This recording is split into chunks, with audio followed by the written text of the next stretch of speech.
Je crois que nous pouvons commencer. Je me présente, je suis Caroline Doyon, directrice adjointe de l'Institut d'études internationales de Montréal. Il me fait grand plaisir de vous accueillir à notre webinaire de ce midi par une belle journée ensoleillée. Merci d'être des nôtres aujourd'hui. C'est très apprécié. Comme vous le savez, l'état de la démocratie dans le monde est un sujet qui préoccupe grandement l'IEIM et plusieurs de nos unités membres à l'UQAM. Alors qu'un sommet sur la démocratie se prépare à Washington, l'IEIM a jugé important de convier un panel d'expertes et d'experts pour éclairer la communauté universitaire de l'UQAM, de Montréal plus largement, du Québec et le grand public sur la question. Je remercie déjà, de tout go, M. Henri-Paul Normandin, qui est un ancien ambassadeur canadien, qui est depuis quelques mois fellow, donc diplomate en résidence à l'IEIM, qui a bien voulu accepter de modérer, d'agir à titre de modérateur du panel d'aujourd'hui.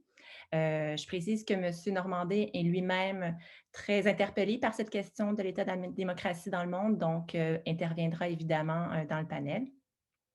Je voulais vous annoncer également que le professeur de l'UQAM, M. Yves Couture, de la chaire UNESCO d'études des fondements philosophiques de la justice et de la société démocratique, commentera ensuite le contenu du panel des échanges.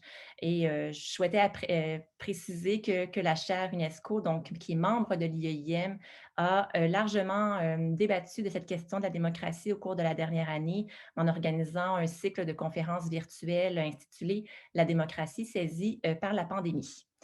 Donc, je termine très rapidement en disant que l'événement d'aujourd'hui va être enregistré, sera disponible, mis en disponibilité plus tard par l'IEIM sur notre site web.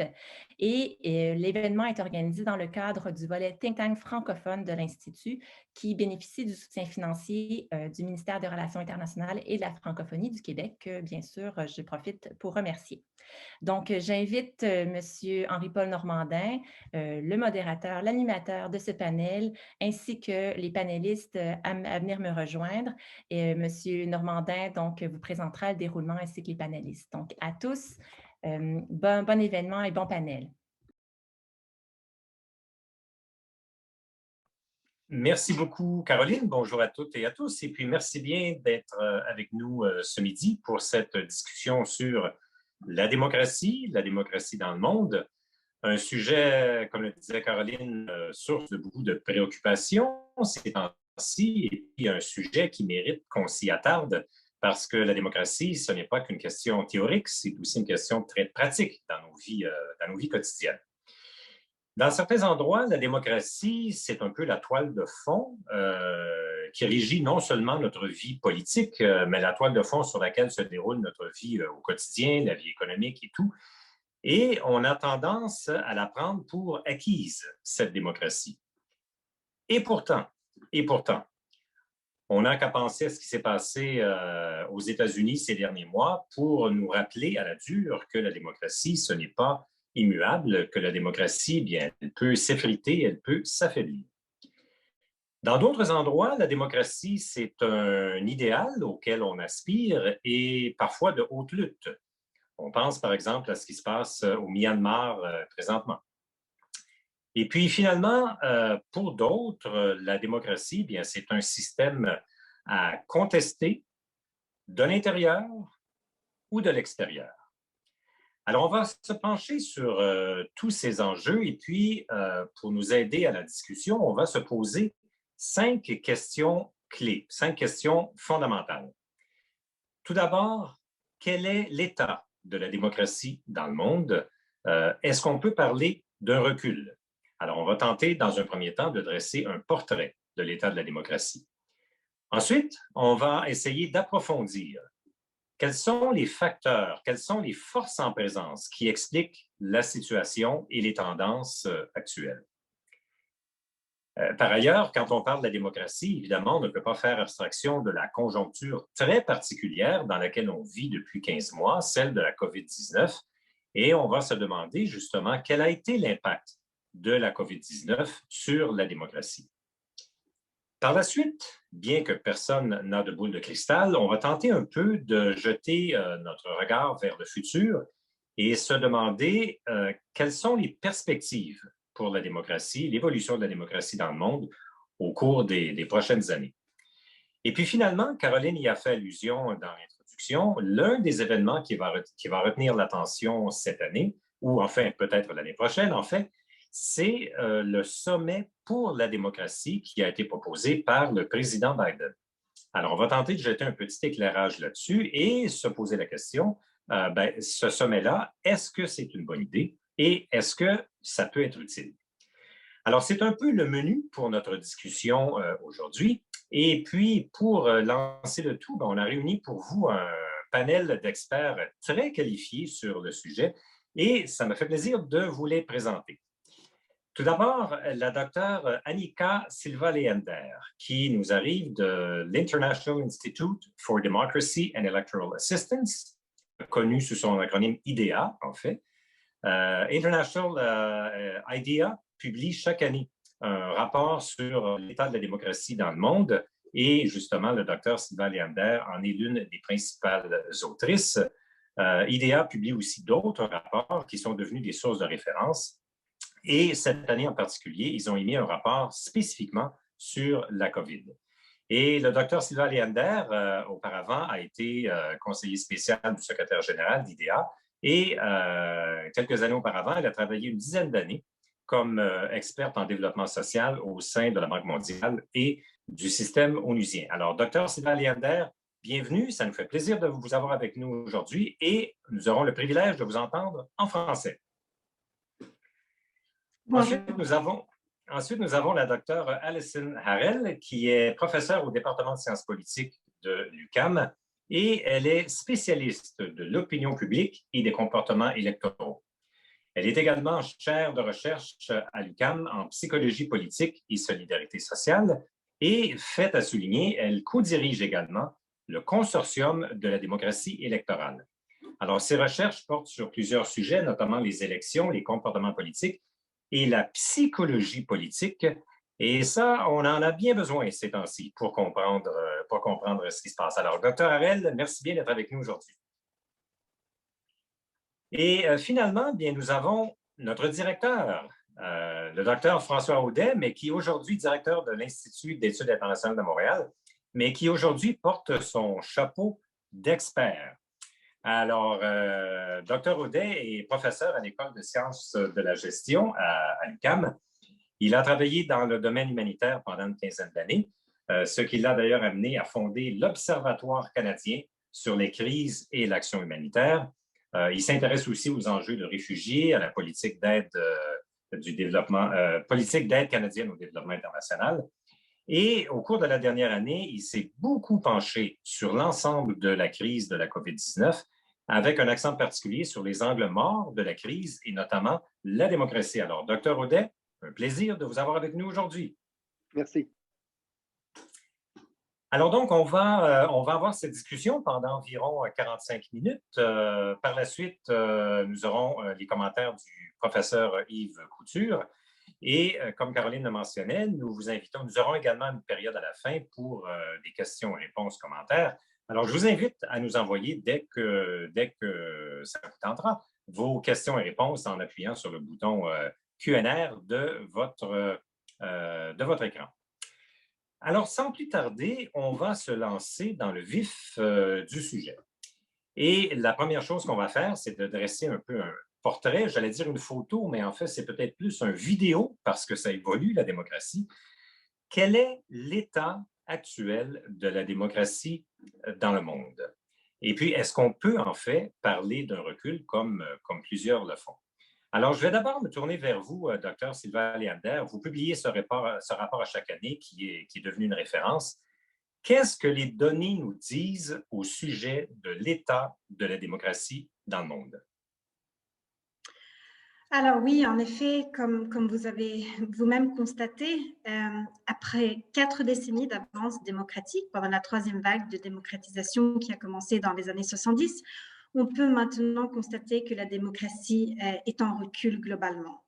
Alors, IDEA International mesure la démocratie à travers un indice de démocratie qui mesure la qualité démocratique de 166 pays depuis 1975 à travers de 28 indicateurs de qualité démocratique. Et ces données nous montrent que la démocratie a souffert de graves pertes pendant les 10 dernières années. Alors, on observe cette tendance de recul démocratique à travers 3 phénomènes principaux. D'abord, depuis 2016 à peu près, il y a maintenant plus de pays qui deviennent autoritaires que de pays qui deviennent démocratiques. Et c'est un phénomène qu'on a vu pendant 2 ans, juste après la crise financière de 2008-2009, mais la crise démocratique qu'on observe maintenant est plus profonde puisqu'on observe ce phénomène depuis déjà 4 années consécutives. Donc, jamais depuis 1975, on a vu si peu de pays devenir démocratiques, ce qui contribue à pencher la balance en faveur de l'autoritarisme.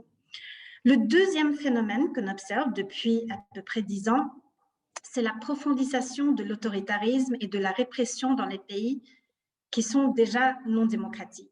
Et ce phénomène a augmenté à peu près de 40% depuis 2010 et affecte maintenant plus d'un tiers des pays non démocratiques. Des exemples de pays dans ce cas sont le Venezuela, par exemple, le Nicaragua, la Turquie, le Burundi et le Cambodge, entre autres, qui sont tous des pays qui ont vu leur espace démocratique se rétrécir encore plus ces dernières années à travers des limitations à l'opposition politique, des restrictions sur la presse, aux libertés civiles, à la société civile et aux institutions judiciaires. Le troisième phénomène qu'on observe, c'est une détérioration de la qualité démocratique dans les pays qui sont déjà démocratiques, surtout depuis 2012. Et on appelle ça les pays qui souffrent d'érosion démocratique. Et depuis 2019, ceci affecte maintenant plus de la moitié des démocraties. Et dans les cas les plus graves, cette érosion se doit à des politiques intentionnelles de gouvernements élus démocratiquement qui, une fois au pouvoir, utilisent leur majorité parlementaire pour mettre en œuvre des réformes qui visent à affaiblir les institutions démocratiques, comme les institutions judiciaires indépendantes, la presse libre et la société civile. Et ceci affecte souvent des démocraties qui paraissaient consolidées démocratiquement. On voit ces phénomènes dans des pays comme, par exemple, à l'intérieur même de l'Union européenne, la Hongrie et la Pologne, les Philippines, le Brésil et l'Inde. Donc, pour résumer, c'est quelques tendances qu'on voit globalement de recul démocratique dans le monde. Merci. Bref, il y a la question du nombre de pays démocratiques par rapport aux pays autoritaires, mais également dans les pays démocratiques, il y a l'enjeu de la qualité de la démocratie qui se détériore. Docteur Harel, quel est votre point de vue sur l'état de la démocratie dans le monde? Je crois qu'Anika est clairement mieux placée pour parler du monde, mais je me spécialise surtout au Canada, aux États-Unis et dans le contexte européen, donc les démocraties consolidées, et surtout du côté du soutien de la démocratie dans le public. Et donc, une des choses qu'on observe souvent de ce côté est que beaucoup du public est tout à fait capable d'appuyer les principes démocratiques, surtout en général. Donc, il y a toujours un soutien très, très large de la démocratie en principe. Mais il y a deux choses à savoir, je crois, sur cet angle. Il y a toujours une minorité qui n'est pas capable de reconnaître les valeurs démocratiques et donc choisit des réponses plus autoritaires. Mais aussi qu'on observe de plus en plus dans la littérature sur l'opinion publique, de plus en plus large minorité de le public qui vont appuyer des pratiques non démocratiques dans ces contextes. Donc, on parle du backsliding dans le contexte des États-Unis, dans des pays européens, et pas nécessairement les pays mentionnés par Anika dans ses réponses. Donc, je crois, du côté de l'opinion, souvent, ce qu'on va observer, c'est des appuis très, très grands de la démocratie, mais il y a des faiblesses dans ce soutien.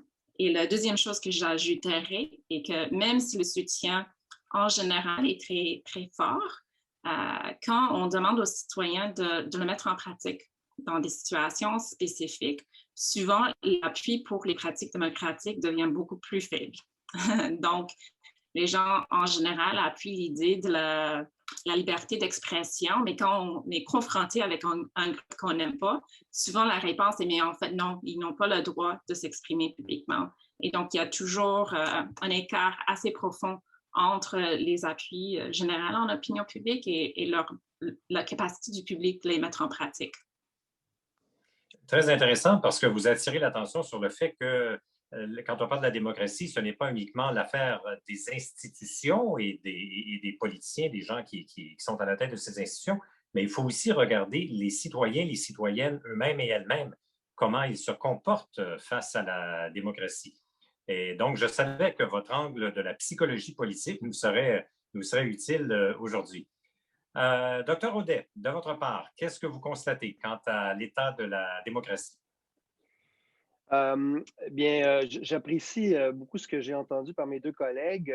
Moi, ma posture, comme vous l'avez mentionné, elle est davantage une perspective, je dirais, vous parlez du citoyen, mais surtout de l'humain. Hein, donc, en Humanitarian Studies, donc sur les études sur l'humanitaire, on part toujours du principe un peu comme des approches féministes, donc de l'approche de la personne la plus loin du pouvoir, d'une certaine façon.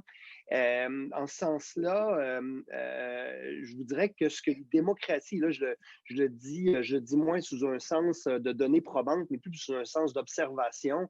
Les démocraties ont été un modèle dominant quand même depuis la Deuxième Guerre mondiale. Ils ont proposé au reste du monde une voie, un chemin. Parfois, ils l'ont imposé, parfois, ils le proposaient. Parfois, c'est des modèles hybrides, bâton et carotte. Et c'est ce modèle-là aussi qui semble se fatiguer. Lorsqu'on regarde l'influence qui diminue, puis je pense que ça rejoint les propos d'Annika, l'influence qui diminue notamment dans des pays émergents, dans des régions émergentes qui ont devant eux d'autres options. On parle entre autres du modèle chinois, on parle entre autres d'approches plus régionales, d'influence aussi parfois de groupes évidemment un groupe djihadiste, des groupes d'extrémistes qui viennent parfois s'imposer dans le jeu d'un processus très long qui est celui du fameux processus démocratique. Et donc, l'option qui était, je crois, quand même mainstream, dominante de l'après-guerre froide, là, pour être plus clair, se voit maintenant être davantage un menu d'options. Et dans ce que les démocraties offrent en général aux régions émergentes qui ont différents choix d'être plus vers justement autoritaire à un choix beaucoup plus démocratique, souvent le choix de la démocratie semble moins favorisé parce que le choix notamment du modèle chinois très pragmatique, très interest-based, va être davantage un modèle séduisant, surtout pour les autorités en place qui ont un certain pouvoir et qui ne souhaitent pas nécessairement le partager, sachant que évidemment, en ce qui me concerne, et je termine là-dessus, le rôle central des démocraties par rapport à d'autres modèles, c'est d'essayer de baisser les inéquités. Et ce qu'on voit, et c'est ce que notamment les travaux d'IDEA suggèrent, ce qu'on voit malheureusement, c'est que les démocraties n'ont pas malheureusement réussi à faire la démonstration de baisser ces inéquités-là. Et on va en reparler évidemment dans les prochaines questions. Au contraire, ce qu'on constate malheureusement, et on voit même avec les États-Unis, c'est que ces iniquités-là créent littéralement des fractures sociales. Donc, voilà un peu ma posture à moi. Merci. Alors, on va continuer justement à approfondir ces questions-là. Maintenant qu'on a dressé un peu le portrait de la démocratie, quelles sont les forces en présence? Qu'est-ce qui explique qu'on constate un certain recul ou une perte de confiance envers la démocratie? Alors, Alison, je vais me tourner vers vous pour débuter.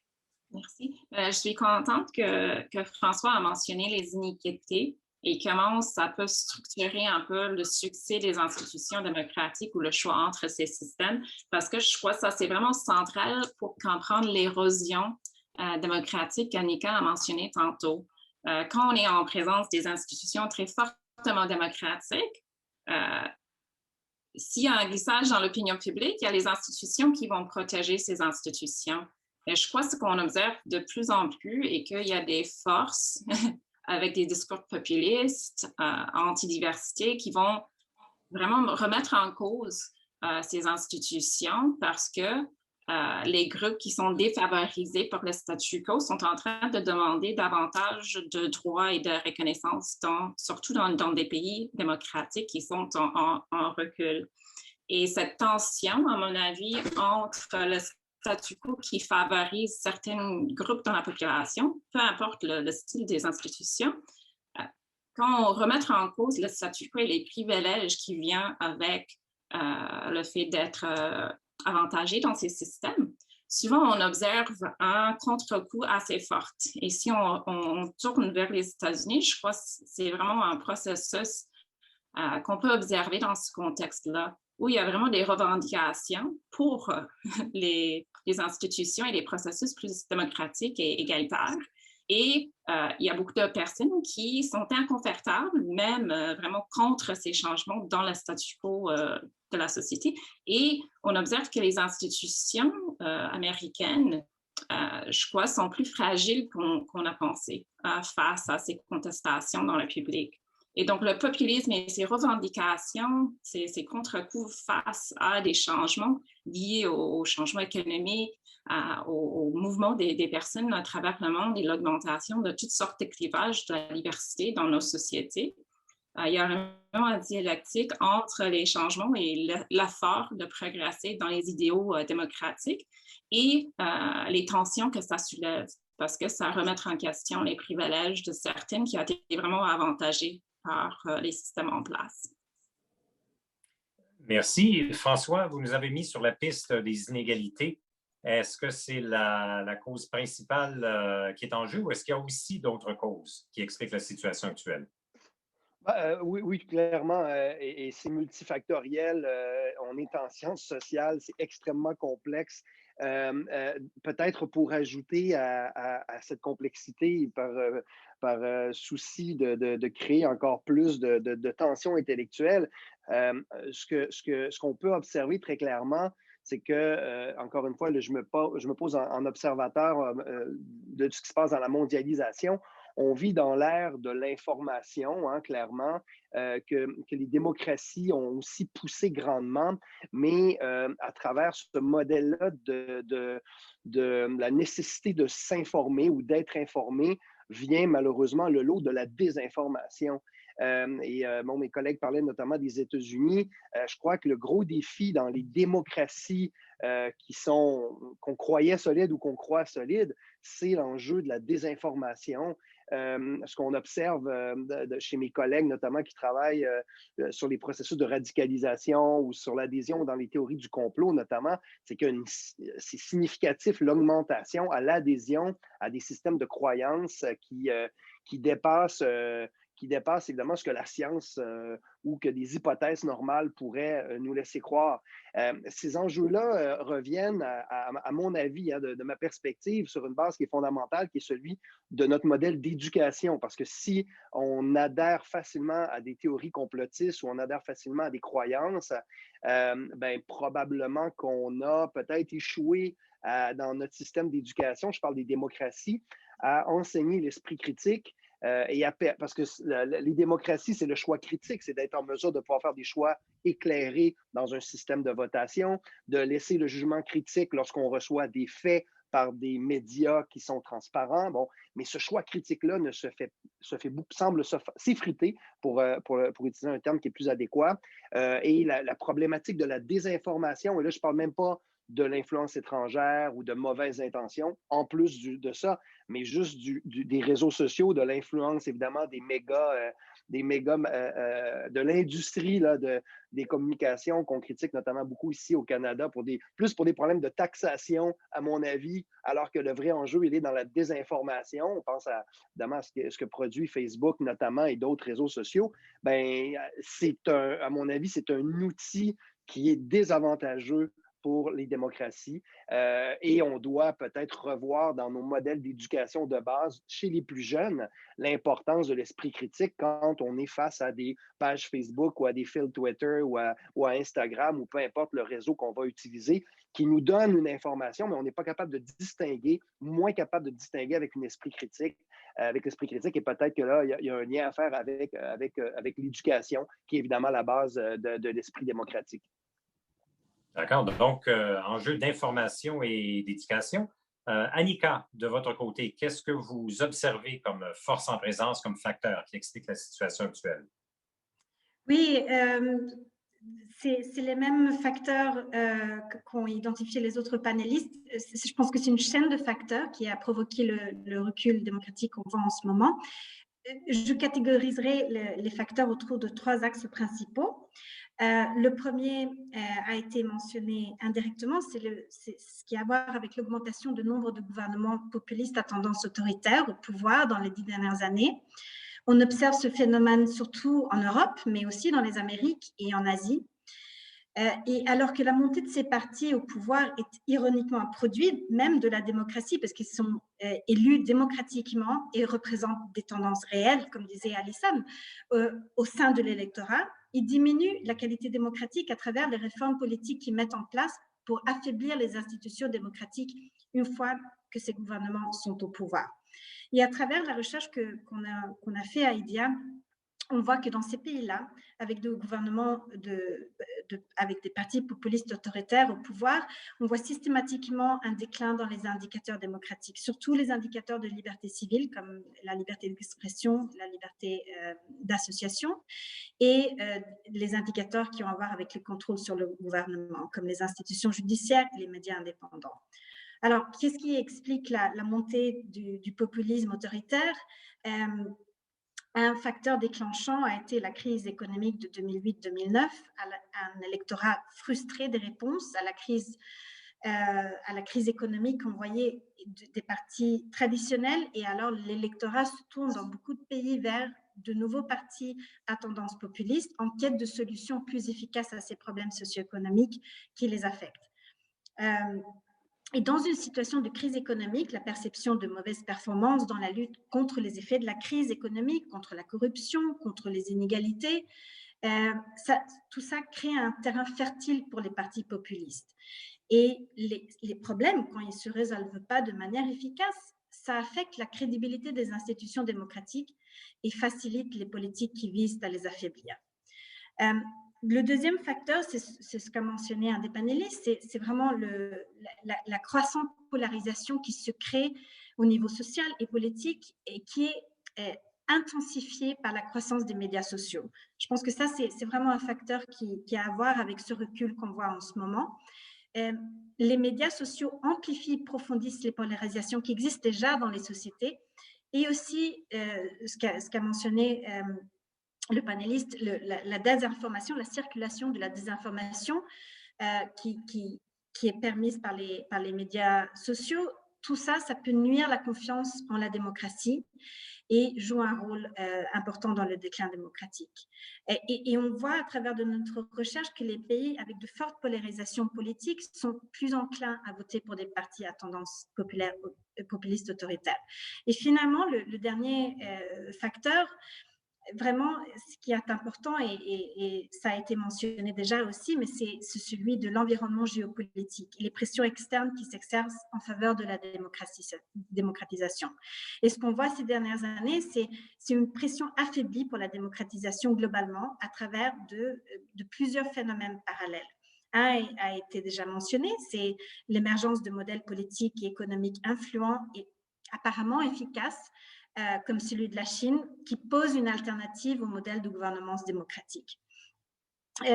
Aussi une baisse de la crédibilité du modèle démocratique de gouvernance dans certains pays où on voit un niveau élevé de corruption ou des inégalités croissantes. Tout ça, ça diminue la crédibilité du système de gouvernement démocratique. Et finalement, l'autocratisation de partis et de dirigeants politiques dans des démocraties établies qui ont de l'influence géopolitique au niveau régional ou global, comme les États-Unis jusqu'à récemment, le Brésil, la Hongrie, la Turquie. Et tout ça contribue à normaliser le comportement et les valeurs antidémocratiques par le monde. Fort intéressant, donc, parce que vous avez fait référence à la fois à des facteurs proprement internes, dynamiques internes au sein de plusieurs pays, notamment pays démocratiques, mais il y a aussi des facteurs externes qui sont en jeu. Et peut-être on pourrait y revenir également lorsqu'on va parler plus tard du sommet Biden. Je retiens en particulier de cette conversation et François y a fait allusion, que ces facteurs-là sont très interreliés entre eux. Et les inégalités, la polarisation, la désinformation, le manque de confiance envers les dirigeants dans les pays démocratiques populisme et tout ça, beaucoup de liens entre tous ces phénomènes. C'est un peu comme s'il y avait un peu un effet boule de neige, si je peux dire ainsi, en défaveur de la démocratie. Alors, on va maintenant se pencher un peu plus sur la conjoncture actuelle, en fait, celle des 15 derniers mois. La situation que l'on a connue malheureusement avec la COVID, définitivement, ça a eu un certain effet au niveau de la démocratie. Mais examinons cela un peu plus à fond. Et François, je vais commencer par me tourner vers vous parce que vous avez consacré beaucoup de temps aux enjeux de la COVID cette dernière année. Oui, comme tout le monde, ça nous a touchés, mais évidemment, ce sujet-là, donc dans la gestion de crise, nous a beaucoup intéressés, toute mon équipe. Alors, je vais un peu utiliser certaines des grandes conclusions, ou en tout cas des réflexions qu'on a jusqu'à maintenant. D'une part, pour répondre précisément à la question, puis je crois qu'on en a fait la démonstration, les démocraties étaient déjà en crise ou avaient déjà de graves problèmes avant la pandémie. Là-dessus, je pense que les travaux d'Annika et de son équipe le démontrent très bien. Ce qu'on a, nous, observé, puis on aura probablement encore un consensus tous les trois, c'est que clairement, évidemment, la pandémie a été, je dirais, la recette parfaite pour accélérer ou exacerber ce qu'on avait déjà comme contexte. D'une part, je dirais peut-être deux choses. Le premier, évidemment, c'est la manière dont on utilise dans la rhétorique la dimension de la lutte à la pandémie. Le vocabulaire et l'organisation de la réponse est très militaire. On est vraiment dans la guerre contre un ennemi invisible. On a des employés de la santé qui sont en première ligne. Donc, on utilise systématiquement dans la rhétorique politique chez nous, dans nos démocraties, ici et ailleurs, un vocabulaire, une rhétorique qui est très militaire, qui lutte contre un ennemi, qui nous rapproche un peu de ce discours qu'on a eu longtemps, qu'on a encore d'ailleurs pour la lutte contre le terrorisme transnational. C'est un peu exact. En fait, c'est le même, et je vais entendre ma collègue Alison là-dessus sur les enjeux psychologiques derrière, mais ça semble avoir le même phénomène psychologique chez la population.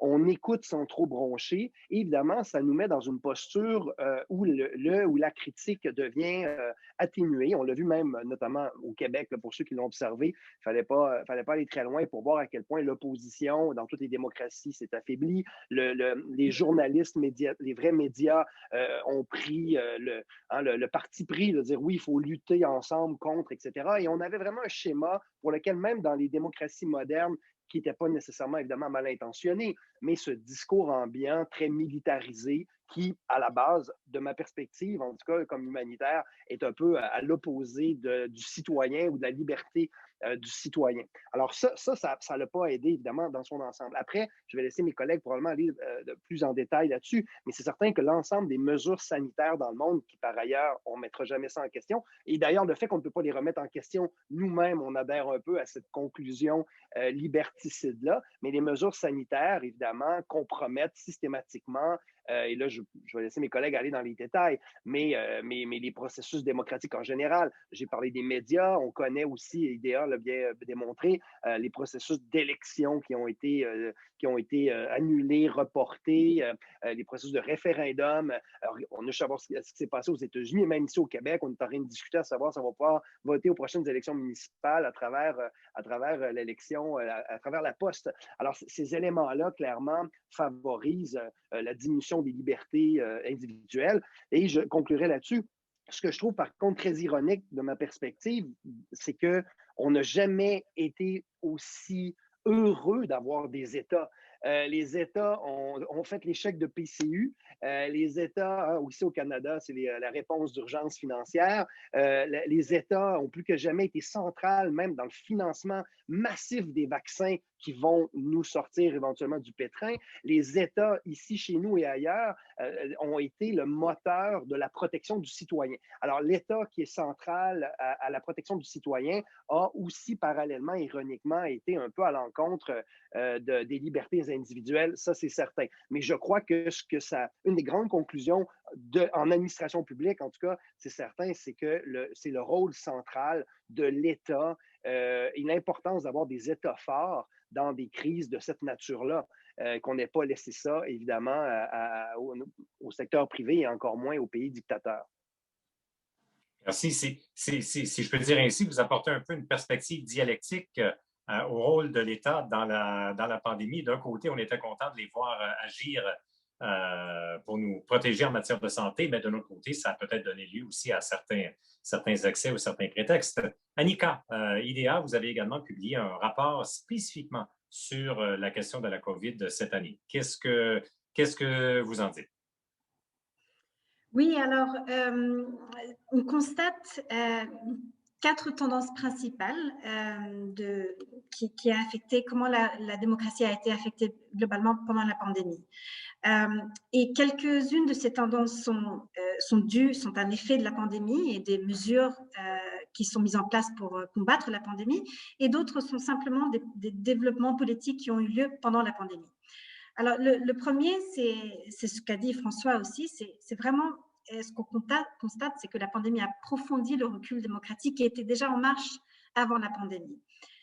Et la pandémie a donné à des régimes autoritaires, qui étaient déjà autoritaires avant ou qui avaient une tendance autoritaire, la pandémie leur a donné une excuse parfaite de continuer et de limiter de manière plus justifiée les opposants politiques et la liberté d'expression, aussi souvent à cause de la peur de la désinformation sur le Covid et maintenant la désinformation sur le vaccin. Donc là, on voit dans la plupart de ces contextes-là une profondisation de l'autoritarisme pendant la pandémie.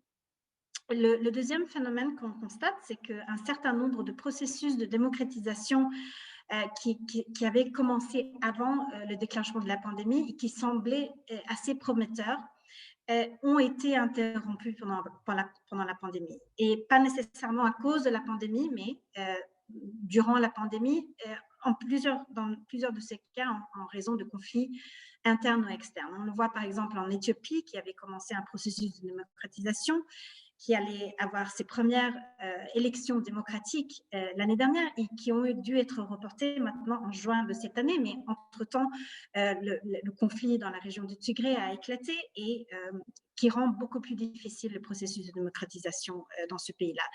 L'Arménie est un autre pays qui avait commencé un processus de démocratisation avant la pandémie et qui a eu un conflit externe avec l'Azerbaïdjan qui rend plus problématique le processus de démocratisation. Le troisième phénomène qu'on observe, c'est qu'un certain nombre de nouvelles démocraties qui sont faibles et fragiles ont connu des inversions démocratiques pendant la pandémie. Encore une fois, dans beaucoup de ces exemples, ce n'est pas à cause de la pandémie, mais ce sont des développements qui ont eu lieu pendant la pandémie. Par exemple, on a observé des coups d'État au Mali l'été dernier, et aussi au Myanmar plus récemment au début de cette année. Et finalement, ce qu'on voit aussi, c'est que de nouveaux pays se sont ajoutés au groupe de démocraties qui sont en risque. Là, je voulais parler du cas du Salvador en Amérique centrale. C'est un cas typique où un dirigeant politique à tendance autoritaire a été élu démocratiquement avant la pandémie avec un grand appui de l'électorat, et ensuite qui a utilisé la pandémie pour restreindre de façon disproportionnelle, dans beaucoup de cas, les libertés civiles à travers de la violence. Ils ont utilisé aussi la police, les militaires dans l'enforcement des restrictions de la pandémie, et qui a utilisé la majorité parlementaire que son parti avait pour maintenant, au début de cette année, il y a juste quelques semaines, revoquer les juges de la Cour suprême et mettre des adhérents, des loyalistes qui appuient le parti plutôt que des juges indépendants. Donc, je voulais parler de ces 4 tendances principales qu'on a vues pendant la pandémie, quelques-unes à cause de la pandémie et d'autres développements qui ont eu lieu pendant la pandémie. Merci. Alison, de votre point de vue. Je peux peut-être juste ajouter brièvement, je voulais revenir un peu sur le point de François. Le consortium de la démocratie électorale était sur le terrain au mois de mars en 2020, encore au mois de mai, et on fait des sondages assez réguliers depuis un an. Et ce qu'on a vu au Canada à travers les provinces différentes, c'était exactement ce que François vient de dire. On avait une augmentation énorme dans la satisfaction avec tous les niveaux du gouvernement.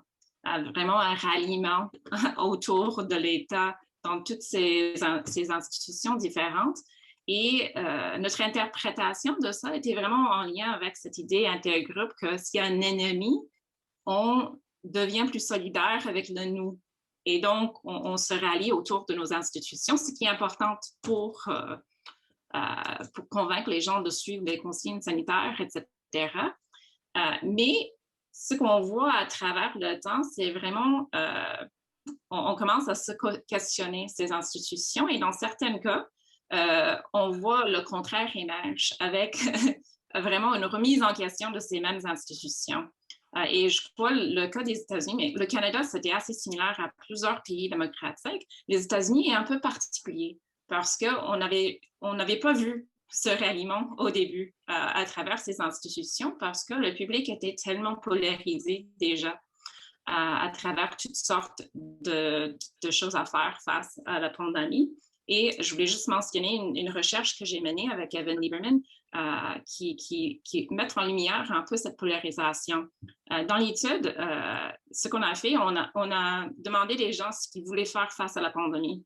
S'ils soutiennent le gouvernement, s'ils veulent faire plus de forcer les gens à suivre les consignes, etc. Et dans certains cas, on a mentionné que ça a disproportionné affecté des Afro-Américains.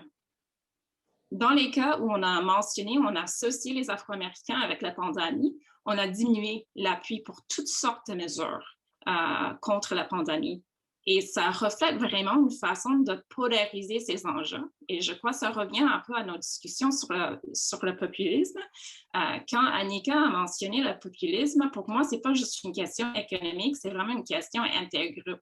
Parce que ce qui est clé dans les discours populistes, ce n'est pas juste de remettre en question l'élite, mais c'est aussi de définir le nous et qui est le vrai peuple. Et souvent, ce qu'on observe, c'est que le vrai peuple inclut toutes sortes de personnes qui sont quand même citoyens ou en voie de citoyenneté, des personnes qui sont pas blanches dans le cas des États-Unis. Et donc, cette polarisation et tension intergroupe, je crois, c'est vraiment quelque chose qui peut être mobilisé aussi dans les contextes de crise, si c'est des pandémies ou d'autres types de crises. Et donc, ça remettre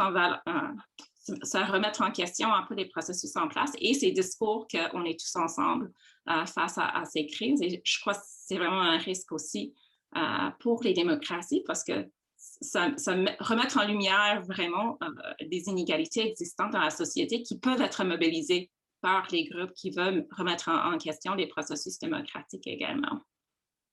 Merci. Donc, je retiens de vos trois interventions que la COVID a exacerbé certaines tendances qui étaient déjà là, mais a aussi servi d'une certaine façon de tremplin pour empirer la situation. Et puis, la COVID a eu un effet sur la démocratie de plusieurs façons. Plusieurs ramifications, finalement, qui se sont conjuguées, si je peux dire ainsi. Alors maintenant, donc, on a fait un peu le tour de où nous sommes maintenant, des forces en présence, des tendances.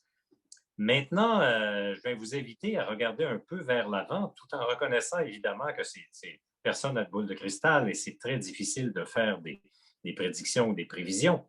Mais si je vous demandais quelles sont, selon vous, les perspectives pour la démocratie au cours des prochaines années, êtes-vous plutôt optimiste ou plutôt pessimiste et pourquoi? Alison, je me tourne vers vous pour commencer. J'adore pas les questions vers l'avant-heure. J'aime bien des données, mais je vais essayer de répondre. Si je dois répondre à cette question, est-ce que je suis optimiste? Je dirais pas nécessairement. Je vois le risque que, au sein des démocraties existantes, le risque de vraiment descendre dans des situations de violence intergroupe est présente. Surtout dans le contexte américain. J'ai vu récemment des études de Liliana Mason et sa collègue Nathan Kalman où ils ont démontré entre 5 et 10 % de la population américaine était prête de faire l'agression verbale ou physique aux personnes qui appuient l'autre partie. Donc, cette idée qu'il y a vraiment une base de tensions intergroupes qui se divise sur toutes sortes de clivages raciaux, ethniques, régionaux à travers le pays. Donc, le risque est là si on mobilise ces types de sentiments, de vraiment remettre en question les processus démocratiques. Et je crois, mais les autres panélistes ont mentionné les désinformations et les médias sociaux qui peuvent aider dans les processus de radicalisation. Si c'est quelque chose qu'on a observé dans le contexte québécois, dans une étude on a fait il y a plusieurs années, que si on descend dans ces bulles de radicalisation et des informations, que c'est vraiment difficile de retirer les gens de ces processus. Et c'est en partie une question de la psychologie des gens. On est beaucoup plus apte à questionner les informations qu'on n'aime pas. Mais si quelque chose est en lien avec nos opinions préétablies, c'est juste, on est naturellement plus apte à dire oui, ça doit être correct parce que c'est mon opinion.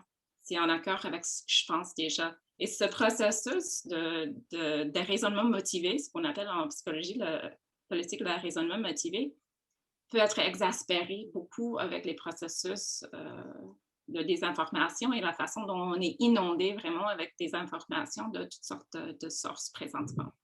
Donc, pas très optimiste, je dirais. Donc, une lumière orange ici. Annika, sur la base de vos études à l'échelle internationale, de votre côté. Oui, il y a vraiment deux scénarios potentiels, un scénario plus négatif, mais je voudrais croire aussi en un scénario plus optimiste. Dans le scénario négatif, la pandémie a contribué à normaliser les restrictions démocratiques, la crise économique qui s'ensuit et les croissantes inégalités socio-économiques qu'on va voir à travers le monde va tourner les électorats encore plus vers les partis de populisme autoritaire. Les modèles de gouvernance autoritaire gagnent encore plus d'influence comme alternative à la démocratie. L'affaiblissement des institutions démocratiques s'approfondit, le contrepoids démocratique s'affaiblit, les voix critiques se silencent ou s'autocensurent, ce qui renforce encore plus le cercle vicieux de l'autoritarisme et de la corruption. Et le système multilatéral s'effondre et de graves problèmes comme la crise climatique s'ajoutent aux problèmes démocratiques. Ça, c'est le scénario négatif. Mais je suis plutôt optimiste. Je voudrais croire en un scénario plus optimiste. Dans le scénario optimiste, je voudrais dire que cette crise pandémique se différencie d'autres crises, les crises économiques qu'on a vues auparavant, parce qu'elle a signifié une restriction globale des droits démocratiques, comme la liberté de mouvement et d'assemblée, qui, dans la plupart des pays démocratiques, ont été limités pendant la pandémie, et c'était des pays où ces droits étaient des droits acquis. Donc, la nature de cette pandémie et les restrictions aux libertés fondamentales pourront, dans un scénario plus optimiste, conduire à un soutien accru aux valeurs démocratiques parmi la population et un appui croissant à la participation, un engagement politique plus fort, surtout parmi la jeunesse. Ce qu'on voit aussi, ce qu'on pourra voir aussi potentiellement, on l'a vu dans quelques cas déjà, c'est que les gouvernements populistes qui sont maintenant au pouvoir, ils devront faire face à l'examen d'un électorat mécontent dans une situation de crise économique. Et tant que ces gouvernements s'appuient sur des élections démocratiques pour rester au pouvoir, ils peuvent aussi être évincés du pouvoir à travers les élections. Si l'électorat se tourne vers d'autres options, vers d'autres partis politiques qui sont plus affins à la démocratie et qui promettent de résoudre la crise d'une manière plus efficace que les partis populistes qui sont maintenant au pouvoir. Et on voit déjà certains gouvernements qui sont dirigés par des populistes autoritaires qui ont perdu de la crédibilité pendant la pandémie. Par exemple, le Brésil, les États-Unis jusqu'à la fin de l'année dernière. Et dans un scénario optimiste, finalement, on voit aussi que le système multilatéral se recompose autour de crises globales comme le changement climatique et on pourra peut-être aussi voir une alliance démocratique globale qui se crée pour défendre les valeurs démocratiques et le système de gouvernance démocratique. On ne sait pas dans quelle direction le futur va aller, mais moi j'espère vraiment pour le scénario optimiste. Donc, vous voyez dans un sens, vous voyez un certain potentiel en faveur de la démocratie dans le contexte de la crise actuelle. Et il faudra voir si ce potentiel-là se réalise. Et François, de votre côté. Bon, j'aimerais partager cette vision optimiste des pays scandinaves, mais comme voisin des États-Unis, nous avons cohabité avec un président et je pense qu'il faudra le nommer parce que c'est quand même l'éléphant dans la pièce si on parle de démocratie pendant 90 minutes et qu'on nomme pas le président Trump. Je pense qu'il aura évidemment effrité des espoirs, effrité les institutions. Quand il est rentré au pouvoir, je me rappelle qu'on avait des hypothèses en disant, ben justement, c'est une démocratie, il partira un jour, on le mettra à la porte, etc. Et ce qu'on se rend compte, c'est qu'il a fait mal aux institutions démocratiques. Il est arrivé à un mauvais moment. Enfin, pour lui, un moment parfait, justement, dans cette ère de désinformation, avec les médias, les réseaux sociaux. Évidemment, on n'a pas de boule de cristal, mais si on voit encore toute l'influence qu'il peut avoir sur son propre parti actuellement, même s'il a perdu les élections, je dirais que je ne vais pas répondre à la question prochaine tout de suite, mais disons que le modèle américain ou l'inspiration américaine démocratique, pour prendre le modèle américain comme expérience, n'est peut-être pas très, très favorable à un futur optimiste pour les démocraties. Ça c'était une réaction à chaud sur ce que je viens d'entendre, mais je vous dirais que je rejoins quand même les propos de la première version d'Annika sur les problématiques d'iniquité qui sont actuellement révélées avec l'épidémie, mais qui sont en tout cas, quand on regarde les tendances actuelles dans les analyses économiques dans le monde entier, ce qui semble être la pointe de l'iceberg à long terme, on a parlé de la crise climatique, on ne la mettra même pas là, juste le phénomène de la pandémie sur les inéquités mondiales, c'est catastrophique. Et là, on voit déjà en plus une disparité, une inéquité à l'accès aux vaccins. Et il y aura très certainement, et on le voit juste par rapport à des pays, en Chine, qui semble avoir repris un certain contrôle, qui a déjà une avance de 6 mois sur l'économie américaine. Et on verra très certainement les pays riches, l'Occident, les pays riches, prendre une avance insurmontable aux régions émergentes, comme l'Inde et le Brésil notamment, et encore ils vont s'éloigner encore davantage des pays qui n'auront probablement jamais accès à un vaccin ou à un traitement quelconque, ou en tout cas dans un futur rapproché, notamment les pays plus pauvres. Et ces inégalités-là vont à l'encontre je dirais, de la finalité démocratique qui dit, en fait, libérale, qui veut que finalement, on espère avoir une planète démocratique. C'est un peu ça, la finalité libérale, en quelque sorte. En tout cas, c'est le projet que les démocraties semblent s'être donné. Je ne dis pas que j'y adhère ou pas, mais quand on voit à quel point les démocraties ont investi le reste du monde depuis 50 ans pour tenter de partager et d'imposer leur modèle, les inégalités vont venir être une vague menaçante de l'extérieur, mais aussi de l'intérieur, parce que les inégalités à l'intérieur de nos propres économies sont évidentes. Et le dernier point que je ferai par rapport à ça, c'est l'endettement qu'on est en train de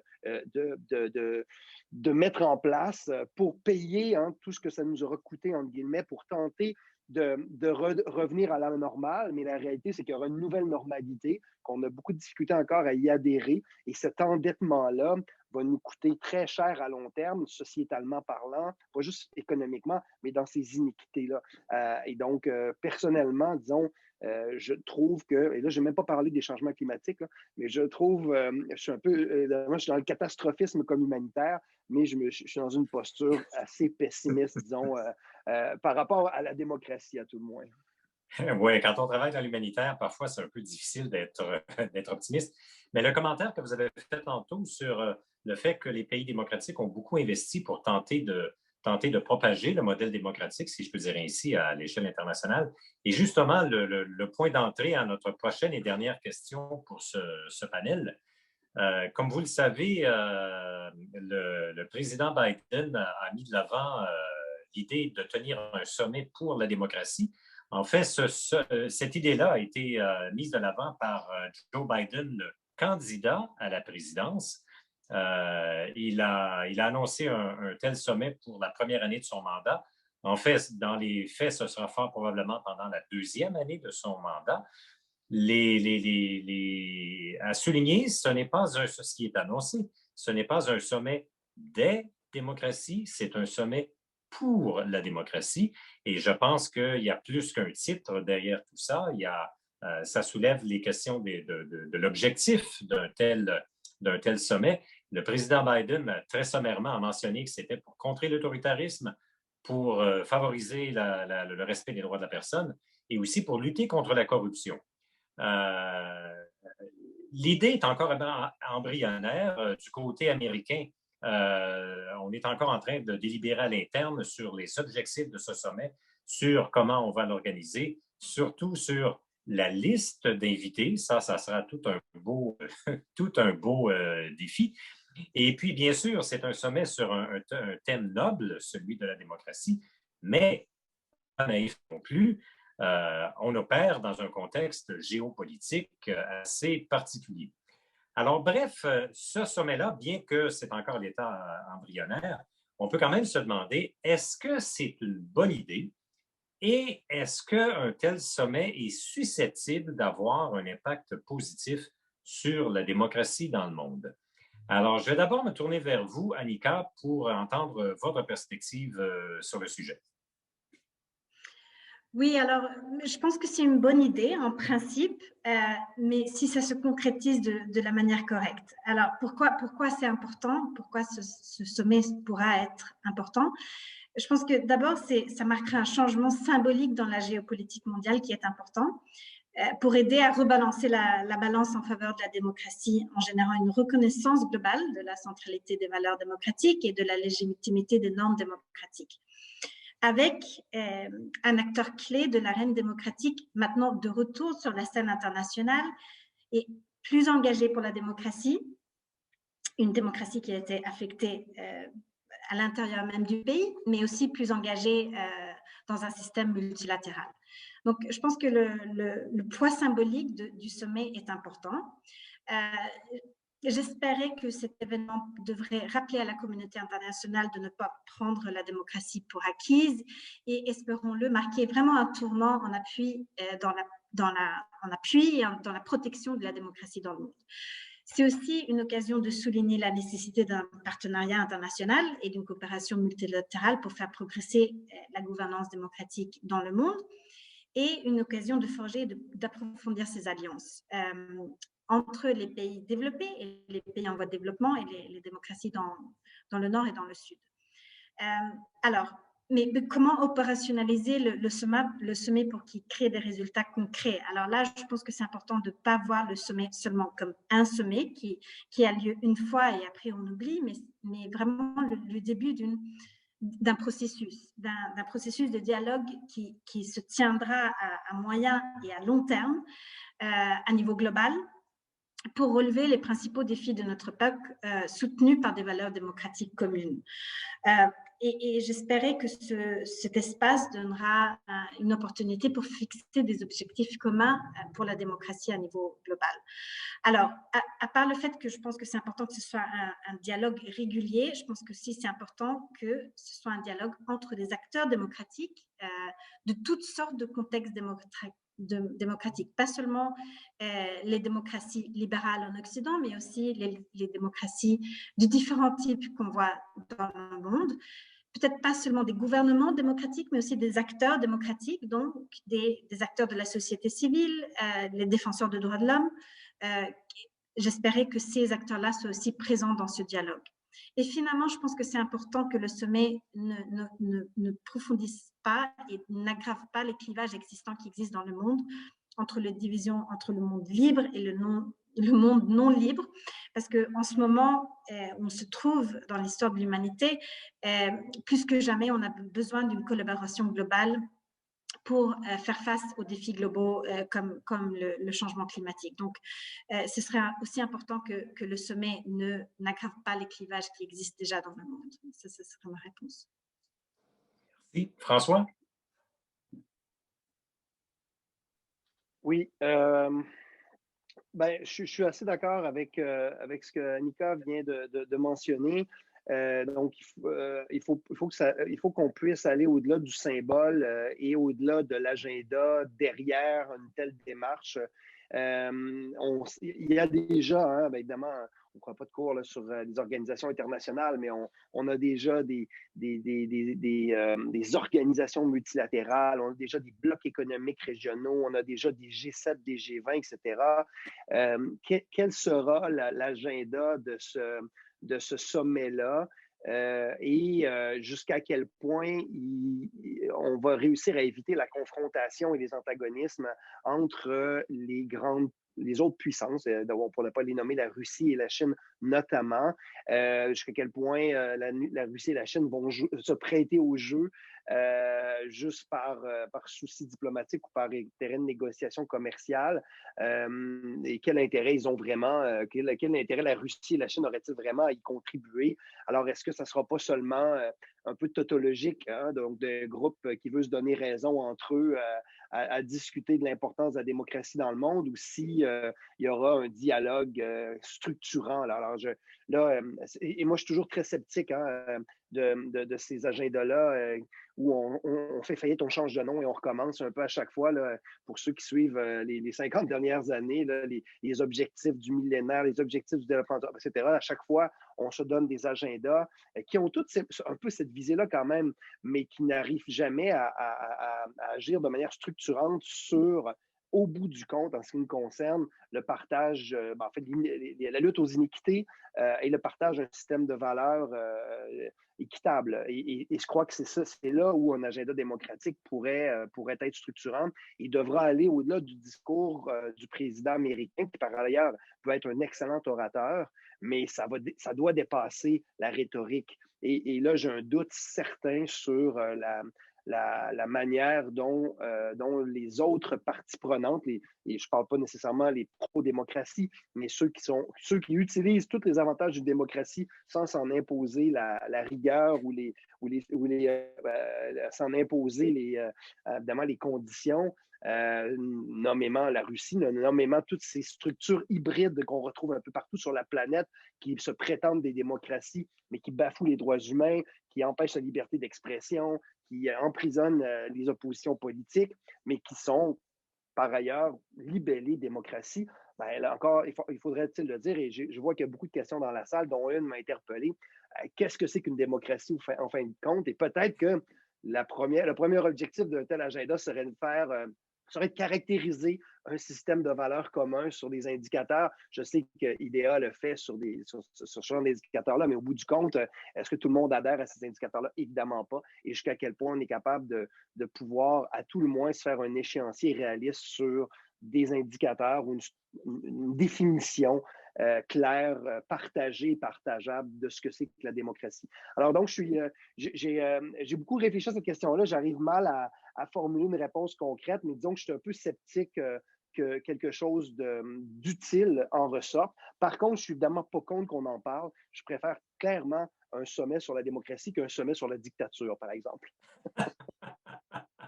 Je retiens notamment de votre intervention le terme structurant. Alison, le dernier mot sur le sujet.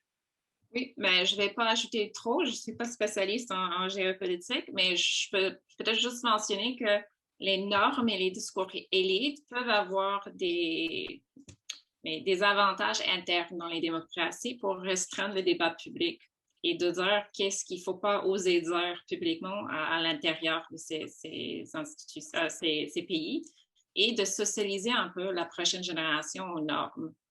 Pas toujours avec du succès, mais s'il faut faire un choix, je préfère un discours élite qui va renforcer et expliquer les normes démocratiques que d'autres, parce que je crois que ça a des conséquences difficiles à mesurer, mais si on fait une comparaison à travers les pays, souvent on observe que des discours politiques à travers les générations commencent à influencer la façon dont les gens pensent de leurs propres institutions. D'accord. Bien, merci beaucoup à tous les trois pour cette discussion fort riche. N'allez pas trop loin. On va revenir vers vous dans quelques instants. Je rappelle aux membres de l'auditoire que vous pouvez envoyer vos questions sur le fil Q&R sur le bouton sur votre application. Alors, on va prendre quelques minutes maintenant pour entendre les commentaires d'une autre perspective. Les commentaires du docteur Yves Couture, qui est professeur au département de sciences politiques de l'UQAM et également co-administrateur de la chaire UNESCO d'études des fondements philosophiques de la justice et de la société démocratique. Alors, le professeur Coutu regarde ces questions-là notamment sous l'angle, regarde la démocratie notamment sous l'angle de la philosophie politique. Alors, professeur Couture, on se retourne vers vous pour vos commentaires et puis on reviendra tantôt avec la période de questions. Professeur Couture, c'est à vous. Oui, merci. Vous m'entendez bien? Oui. Oui, ça va. Donc, je réfléchissais en écoutant cette très riche discussion, ces présentations, quel peut être le rôle d'un discutant à ce moment-ci de la discussion. Alors, je me dis, il y a plusieurs rôles possibles. Synthétiser les propos qui ont été dits, un peu surplomber, comme on accuse parfois la philosophie de le faire, prolonger certaines choses qui ont été dites. Et je vais plutôt choisir donc de questionner, de problématiser. Et après tout, ça aussi, c'est le rôle de la philosophie. D'abord, sur un plan très général et ensuite, je vais revenir sur des points plus particuliers qui ont été mentionnés par les panélistes. Alors, sur un plan très général, François, à la fin, a lu ou a rappelé une question qui avait été posée, la question du concept, la question de la définition. Qu'est-ce que la démocratie?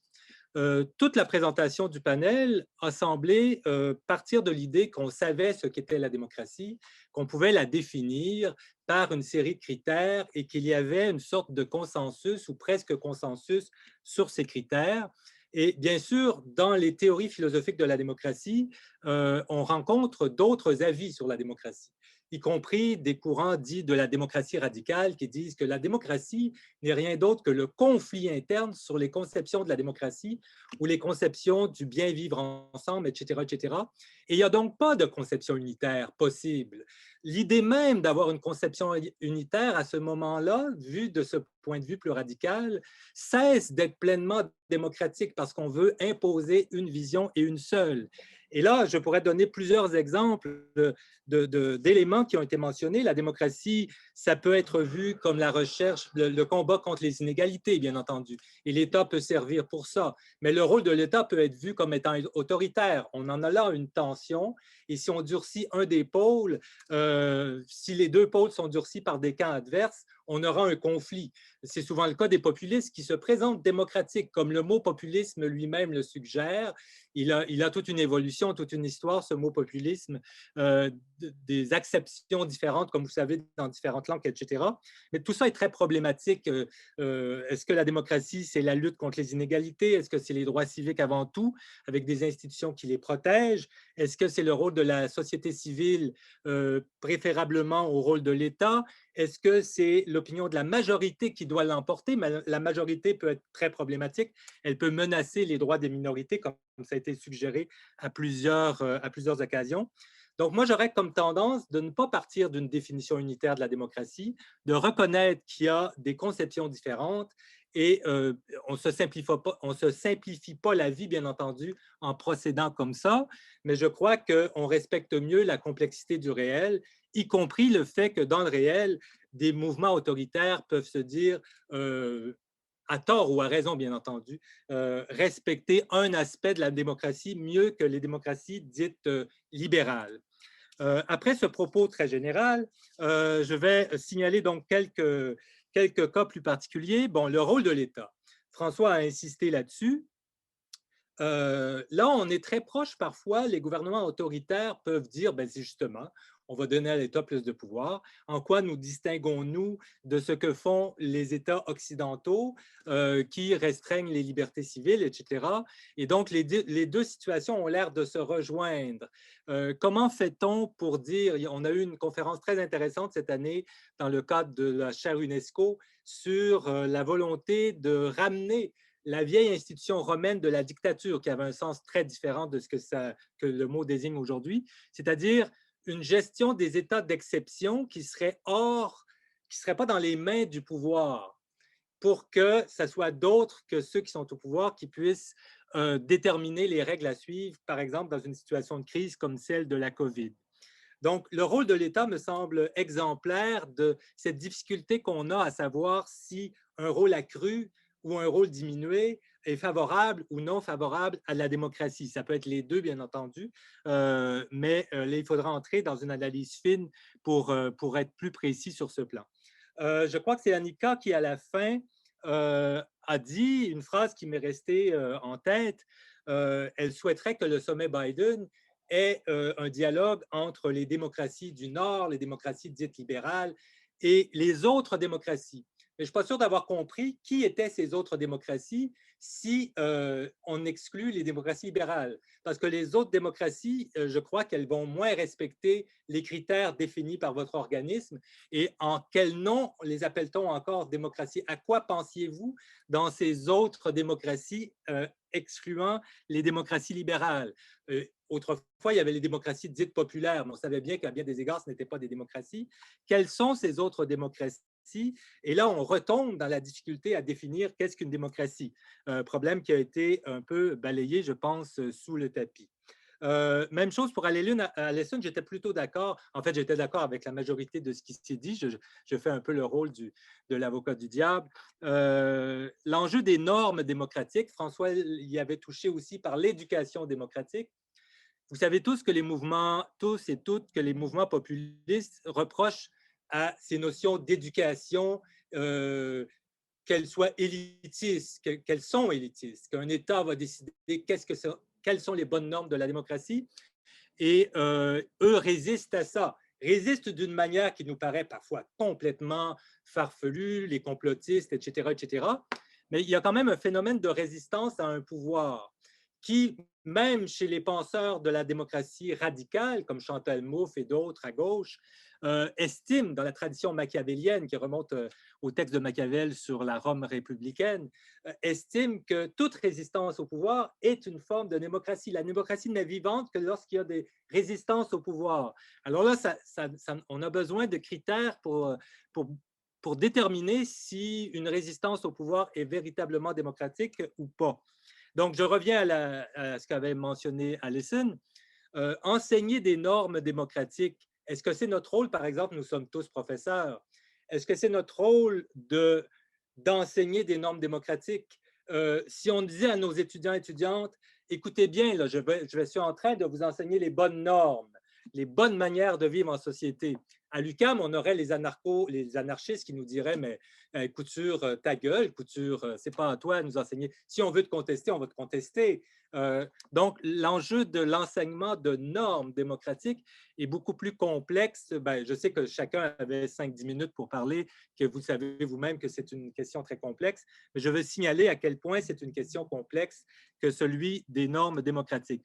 Je finirai par un propos de nouveau très, très général. On a tendance aujourd'hui à associer démocratie à notre doctrine de la justice et même à notre doctrine du bien. Le mot démocratie serait l'emblème de la justice et du bien. Et cet emblème, c'est un peu l'arbre qui cache la forêt. Peut-être que, justement, je reviens à mon point qui est une défense d'une philosophie pluraliste.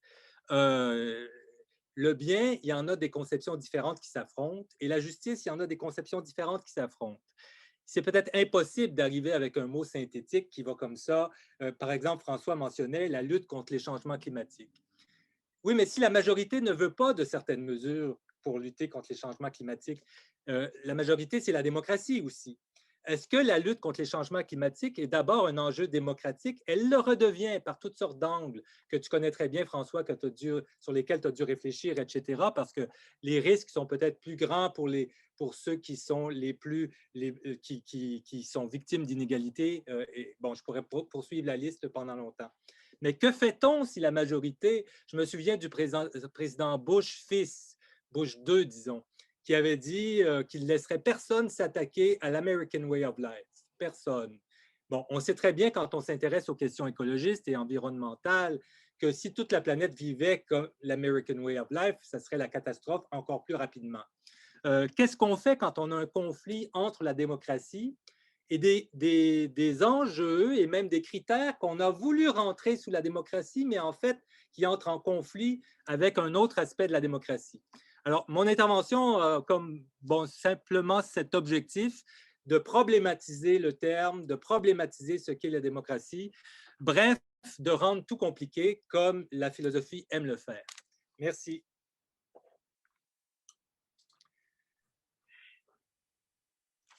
Merci bien, professeur Couture. C'était fort intéressant. J'ai aimé notamment votre référence à l'emblème de la démocratie et vous avez terminé avec des commentaires sur le concept de la démocratie. Alors, ça va nous amener justement à la période de questions et réponses. Évidemment, on en a reçu plusieurs. Je vais en jumeler deux qui justement sont articulés un peu autour du concept et de la définition de démocratie. Il y a une des questions, c'était essentiellement qu'est-ce qu'on veut dire par démocratie. Mais l'autre question, complémentaire d'une certaine façon, jusqu'à quel point la myopie électorale contribue à miner la démocratie. Donc, est-ce que finalement, la démocratie, on est tellement axé sur les élections qu'on oublie tout le reste? Alors, je vais vous demander des réponses courtes parce qu'on va essayer de répondre à plusieurs questions. Alors, je me tourne vers n'importe lequel ou laquelle d'entre vous qui voudrait prendre cette question. Alison. Comme j'ai étudié des élections, je peux peut-être essayer de répondre. Je crois qu'il y a le terme démocratie, et pour répondre à Yves et aussi à Henri Paul un peu, pour moi, c'est vraiment des processus qui permettent la prise de décision, qui reconnaît les droits de la majorité d'avoir un avis, mais aussi de protéger les droits des minorités. Et donc, c'est vraiment à travers ça que les institutions électorales est un des mécanismes qu'on peut utiliser de le faire. Ce n'est pas la seule. On peut avoir toutes sortes de processus à l'intérieur des syndicats, à toutes sortes d'organisations différentes. Et donc, pour moi, oui, on vise souvent les élections parce que c'est quelque chose qui est très institutionnalisé et commun dans les démocraties électorales, mais ce n'est pas la seule moyen de la faire. Et il ne faut pas que ça évite tous ces autres processus démocratiques à travers nos vies. Merci. Je crois que j'ai entendu une autre intervention. Est-ce que c'était François? Oui. Oui, et en fait, je vais y aller avec un peu un cliché, mais qui m'a été souvent raconté, dit et partagé dans ma carrière, notamment quand je travaillais à l'étranger, et tu as dû l'entendre aussi, Henri Paul, souvent. C'est facile de se plaindre de la qualité de nos démocraties quand on vit dans une démocratie, mais pour la société civile, les habitants, les humains qui vivent dans des dictatures, qui n'ont pas accès à aucun service, le droit de vote, même s'il est myope, il est très important. C'est un rêve absolu, malgré tout, même s'il est maladroit, même s'il est rempli de mauvaises intentions et de discours bidons. Le pouvoir ou la pensée du vote, donc cette démarche que vise à mettre un X sur un non, et ça rend beaucoup de sociétés civiles jaloux de ce qu'on a. Alors, il faut préserver ce qu'on a. On a beau on peut en rire, on peut la ridiculiser, on en fait des caricatures, mais il faut protéger ça parce que, évidemment, encore une fois, c'est un cliché, mais une bonne partie de la planète, je me souviens plus des chiffres, Nicole les aura probablement, mais ne vit pas avec cette culture démocratique ou avec ce simple myopie du vote qui nous apparaît peut-être bancal, mais que pour une grande partie de la planète est un rêve absolu. Merci François. Je crois qu'Annika pourra me corriger, mais je crois que grosso modo, si on fait des généralisations, environ la moitié de la planète vit dans des régimes démocratiques de plus ou moins grande qualité et l'autre moitié sous des régimes essentiellement autoritaires. Oui, plus ou moins. 60% des pays sont des démocraties dans le sens minimaliste du terme. Donc, c'est quand même la majorité des pays et à peu près la moitié de la population mondiale. Mais si on regarde disons que dans notre analyse, on regarde 162 pays. De ces 162 pays et des 99 démocraties, il y a seulement 16 démocraties qu'on appelle, en anglais, je ne sais pas comment on appellera ça en français, mais high performing democracies. Donc, il y a un score, parce qu'on mesure la démocratie de 0 à 1, et qui ont un score élevé sur les 5 dimensions démocratiques qu'on mesure. Donc, 16 de 99 démocraties sont high performing, ce qui est vraiment très, très peu. D'accord. On passe à la prochaine question qui nous ramène à la pandémie et à la démocratie. Est-ce que vous considérez que certains pays ont mieux réussi que d'autres à protéger les libertés démocratiques dans le contexte du combat contre la pandémie ou, de manière plus générale, à faire progresser la démocratie dans cette période de régression? Qui voudrait prendre cette question?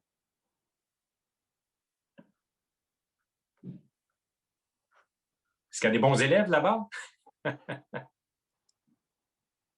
Je sais qu'Annika l'ont étudié, mais si je peux me permettre, nous, dans les recherches qu'on a faites sur l'étude des protocoles de confinement et de reconfinement dans les multiples vagues que la planète a vécues, la leçon apprise, bon, tu parlais des angles morts tout à l'heure, me laisse croire, avec cette question, hein, sans avoir rien sous les yeux là, de données, mais me laisse croire que je pense que c'est en bon français, on dit same, same, but different. Là, oui, on peut peut-être dire certains pays, on pense à ceux qui ont notamment utilisé une stratégie de COVID-0, hein, donc une stratégie d'élimination du virus, mais avec un coût important sur les libertés. On pense notamment à l'Australie, la Nouvelle-Zélande, entre autres, là, qui sont pointés du doigt comme étant peut-être des acteurs qui ont vraiment contrôlé la situation. Par contre, évidemment, il faut voir dans quelles conditions cela les a amenés. Alors, il y a un avantage, un désavantage, notamment, il y a évidemment beaucoup moins de droits et en fait pas du tout de transports internationaux, alors que nous, on a plutôt agi, comme vous savez, dans une stratégie de cohabitation. C'est le cas de l'Europe, c'est le cas de l'Amérique du Nord, je parle des pays là, de proximité. Alors, évidemment, on ne recommande pas les voyages, etc., mais somme toute, même s'il y avait 17 manifestants dans les rues au quotidien qui revendiquaient le retour à la liberté, on a quand même réussi à consommer, à échanger, à collaborer, bon, etc., etc. Alors, ça dépend quel indicateur on observe.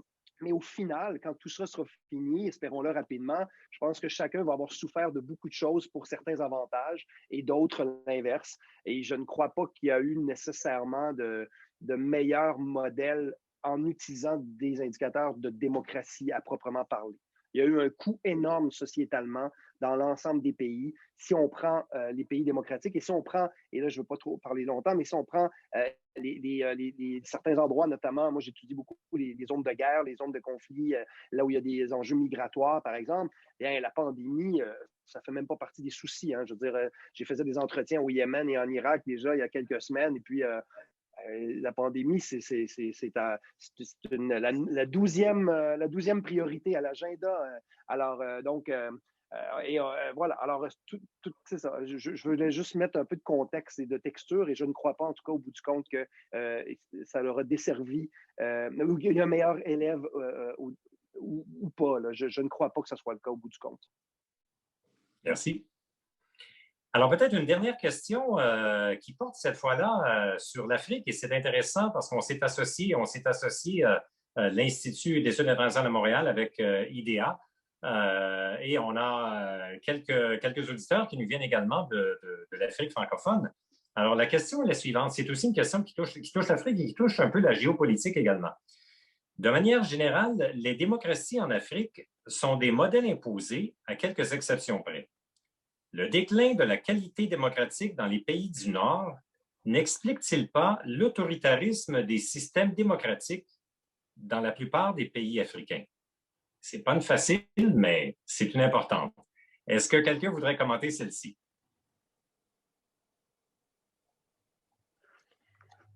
Je peux Annika, essayer. vous êtes tentée. Allez-y. Oui, l'Afrique, c'est pas la région dans laquelle je suis spécialisée, mais on voit beaucoup de défis démocratiques dans la région d'Afrique. Je pense que on ne pourra pas expliquer nécessairement les défis démocratiques en Afrique à cause des défis démocratiques qu'on trouve dans les pays du Nord. Je pense que les défis d'Afrique sont particuliers aussi à l'Afrique, à la région. C'est une région qui a dû construire des sociétés démocratiques en même temps qui devaient combattre la pauvreté, créer une croissance économique, construire des institutions démocratiques, souvent from scratch. Et aussi, n'oublions pas les conflits internes et externes de beaucoup de pays africains qui rendent encore plus difficiles les processus de démocratisation. Donc, je pense que la région d'Afrique a beaucoup de défis aussi qui sont pas seulement importés, mais qui sont spécifiques à la région et qui rendent plus difficiles les processus démocratiques dans la région. Fort intéressant, et ça ramène à un point que de mon côté, je fais souvent, c'est que la démocratie, c'est d'abord et avant tout un processus national, et on bâtit la démocratie au niveau national, et parfois, malheureusement, aussi, on la détruit au niveau national. Et de façon plus générale, c'est certain que la communauté internationale a une certaine influence, mais c'est une influence qu'il faut relativiser également face aux enjeux nationaux. Ceci dit, je dois vous relayer un commentaire que j'ai entendu de la part d'un militant africain pour la démocratie, et ça m'a un peu saisi. Il a dit, vous savez, depuis que les États-Unis, sous l'ancienne administration, se sont désengagés en quelque sorte, de la défense de la démocratie à l'échelle planétaire et notamment en Afrique. Là, donc, depuis que les États-Unis se sont désengagés de cet enjeu-là, les dirigeants des pays africains se croient donner carte blanche pour faire comme ils font. Alors, ça m'a beaucoup frappé parce que ce militant pour la démocratie d'Afrique disait essentiellement que oui, l'engagement international, ça compte. Alors, sur ce, on arrive au terme de la période qui nous était allouée. De mon côté, je voudrais remercier tous et toutes les participantes à cet événement et à la richesse de la discussion. Ça a été très apprécié. J'aimerais également remercier toute l'équipe de l'Institut qui nous a permis d'organiser cette rencontre. Et je retourne la parole à François pour le mot de la fin. Merci beaucoup à toi, Henri-Paul. Et là, mais avant de passer le chapeau au directeur de l'Institut, la question sur l'Afrique, évidemment, elle est multiple et il faudrait avoir un collègue africain pour nous en parler adéquatement. Mais c'est certain que le printemps arabe est peut-être un symbole qui a anéanti beaucoup d'espoir.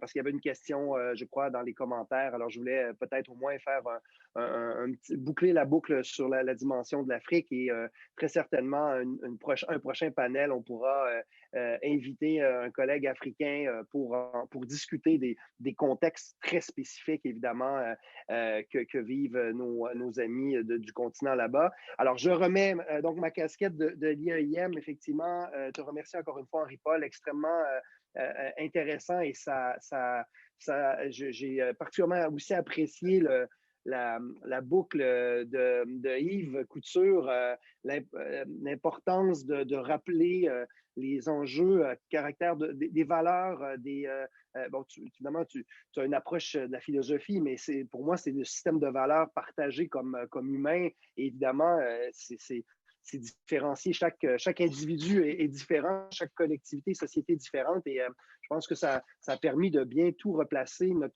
conversation que j'ai énormément appréciée. Alors, Annika, Alison, merci grandement de vos contributions. Et je dis pas au revoir, je dirais, donnons-nous un autre rendez-vous éventuellement, parce que cette conversation sur les enjeux démocratiques, au même titre qu'espérons que ce sera le cas avec l'idée du président Biden de manière un peu cyclique, doit être fait de manière assez périodique pour évaluer et comprendre comment tout ça évolue. Alors, prenons ça, tu parlais tout à l'heure d'une photo ou d'une vidéo, Henri-Paul, mais prenons ça comme un premier portrait un peu mobile et agile de la situation et essayons de nous donner rendez-vous peut-être en personne, qui sait, fin d'automne prochain, une fois, espérons-le, qu'on aura peut-être vu notre famille et nos amis dans les différents endroits où vous nous écoutez, où vous êtes assis, parce que ça aussi, ça nous manque pas juste dans les démocraties, partout sur la planète, de se voir un peu.